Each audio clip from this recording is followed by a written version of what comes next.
Class എല്ലാം കഴിഞ്ഞൊരു 4 മണിയൊക്കെ ആകുമ്പോഴത്തേക്കും നേരെ വീട്ടിലേക്ക് ചെന്ന് കഴിഞ്ഞാൽ നമ്മൾ അടുത്ത നമ്മുടെ റോളിലേക്ക് പോവുകയാണ്.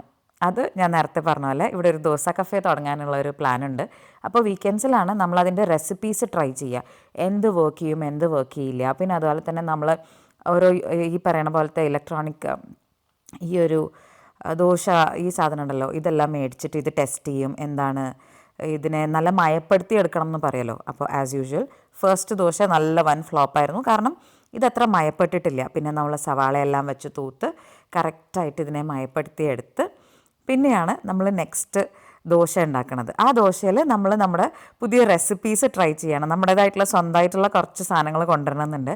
അപ്പോൾ അതിന് വേണ്ടിയിട്ടുള്ളതാണ് റെസിപ്പീസ് ട്രൈ ചെയ്യും. ഇതിനകത്ത് പിന്നെ എന്ത് ചെയ്യണം, ഇത് ഡ്രൈ ആയിപ്പോയി, അല്ലെങ്കിൽ ഇത് ഡ്രൈ അല്ല, ഇതിന് കുറച്ചും കൂടി ഗ്രേവി വേണം, അങ്ങനെയുള്ള കുറേ കാര്യങ്ങൾ നമ്മൾ വീട്ടിലിരുന്ന് ട്രൈ ചെയ്ത് ബ്രൂട്ടലി ഓണസ്റ്റ് ആയിട്ടുള്ള റിവ്യൂസ് അങ്ങോട്ടും ഇങ്ങോട്ടും എല്ലാം കൊടുത്തിട്ടാണ് ഇത് കണ്ടുപിടിക്കുക. അപ്പോൾ ഒരു എല്ലായിടത്തും അങ്ങനെ തന്നെയാണല്ലേ, യു ടെസ്റ്റ് യുവർ റെസിപ്പി.